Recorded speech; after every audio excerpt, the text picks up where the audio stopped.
You know why I took your dream? See, some people know how to win. They always win. See, that's me. No matter what, nothing can stop me from winning. Then some people can never win. That's you. No matter what you put your mind to, well, it never works out. I mean, it falls apart in your little ass hands. Maybe politics just ain't your thing. You ever thought about that? Maybe you should actually go back to being a cop. You were a great cop, right? Who were my top 5 characters in the original Power? This is obviously the topic of today's video. And now that we're in the Power off season, I'm really just trying to dive back into a lot of these shows and kind of give you guys my breakdown and analysis. A lot of my subscribers, followers, and things of that nature have been hitting me up saying, well, I should do this, I should do this, I should break this down. So I'm definitely going to get through a lot of those videos, and I got you guys. But before we even get into that, I'd like you guys to check out some of my recent videos. What are the characters we are going to see in Power Origins? I think that'll be a video you guys will really enjoy. A lot of people are curious about who's going to make their return in the new spinoff. Also, check out my last video before that, which was Tommy Tariq's next stop is Wild. Will they be heading to Chicago or Atlanta? Who knows? And last but not least, check out my Father's Day video where I broke down the worst fathers of Power. I'm sure you guys will like that one too. And let's get right into the topic of the video. What's up, G? Family back in the house? What the hell? Kanan motherfucking Stark in my goddamn living room. What you do, break out? Nah, man. I walked out legal. All done. Now, first up, obviously, we have Kanan Stark, and you guys know Kanan is one of my favorite characters from the original Power, and a character that I've said often in a lot of videos that I think he was truly misunderstood. And obviously, he just wanted to be in the streets. He just wanted to run the business. But him and Ghost had different visions, and Ghost made it very clear, like, he wanted to send him to jail. He didn't want to kill him. And obviously, we know Ghost and Tasha made the play to send Kanan to jail without involving Tommy, right? So a lot of ways, you know, Kanan really wasn't the villain. He was just the one that got done dirty and came back for his revenge. This was a character that had Ghost on lock, right? The first season, he was hitting every aspect of Ghost's business, and Ghost had no idea. And I think this is what made the original Power, especially those first couple seasons, so good, is that Kanan was the villain. Kanan was the enemy the entire time, yet Ghost was trusting him, getting advice from him about how to deal with Rolla, how to deal with the business and all of this stuff. And he had no idea that Kanan was the one who had sent Pig Sneakers and all these people to just dismantle his organization. So Kanan's always going to be top 5 Power, OG Power character for me, no matter what. He has some insane moments in this show, and I'll never forget his character. I thought a lot about what you said about me being an unmarried candidate. I thought about you trying to escape the fallout from your ex-husband's scandal.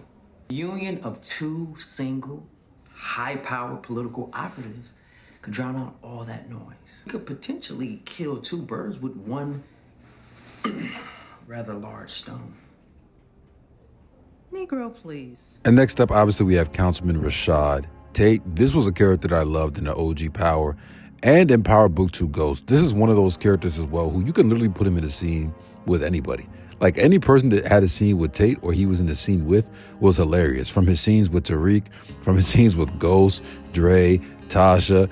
I think the only person he didn't really have a scene with was Tommy when it comes to the main characters of the show. So he's great. He's always been great. And he just makes for good comedic relief. But he could also have some serious scenes as well. And he could just play with whatever is on the script. And especially a lot of his interactions with Ghost were hilarious when they were working on the Queen's Child project and things of that nature and just doing all types of business together. You could really see that just Ghost and Tate just didn't really get along, and it was a business relationship more than anything else, right? So definitely Tate is right up there on my list in my top 5. How'd you find him? For real. Tell me I'm not lying to you. I hit the kid and told him that you and his mom was losing it, and he hit me back.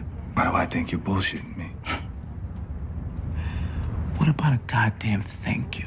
If the kid didn't trust me, he wouldn't be back. You answer your call? I'm out of here, man. So next up we have Dre, right? Better known as Andre Coleman. This is one of my favorite characters and honestly one of the best characters on this show.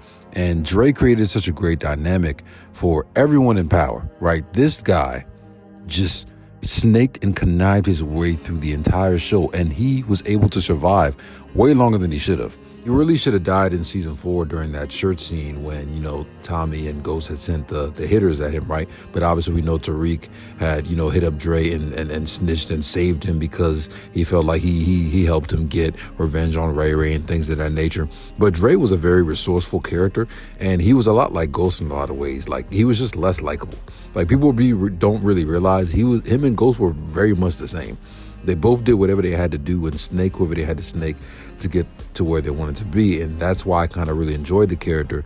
I felt like he had a lot of remnants of the Ghost character, just in his own, different dynamic. So definitely Dre is on this list. This is the game. In moment of your life. If you ain't pushing, you falling. I didn't want that for you. How can I make this right, Uncle Tommy? You can't. You just as low down and grimy as your old man. But second, obviously, we got your boy Tommy, and this scene was a perfect illustration of who he is as a person and as a character, right? He's no holds barred. He tells the truth and nothing but the truth at all times. He doesn't hold anything back no matter who you are. And that's one of the reasons why I love Tommy's character, and he's been so consistent, and so many fans have loved him and had no problem with him being alive after all this time. It's because he's real. Like, at his core, he's a good dude, a loving dude, who just wants to be in the game and handle business. Like, he doesn't want to hurt nobody unless he has to. He doesn't want to do any crazy shit unless he has to. And he's a character that I've just loved from the very beginning. I loved his relationship with Ghost. I loved his relationship with Tasha and Tariq as well. And he's obviously been one of the pivotal parts of this whole Power universe, been one of the main ones pushing the story forward. And I've loved him in Force as well. I think that first season, they kind of struggled to kind of establish his character.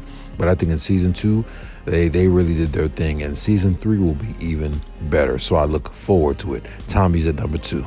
I can't let you tell Tariq to confess. I mean, we can't control what happens next, Ghost. Once I'm in Albany, maybe I can. Hell, Tasha, maybe once I'm in Albany, it's good for you too. In case you catch a case for killing Lakeisha. And last but certainly not least, we have Ghost. James St. Patrick, the man, the myth, the legend.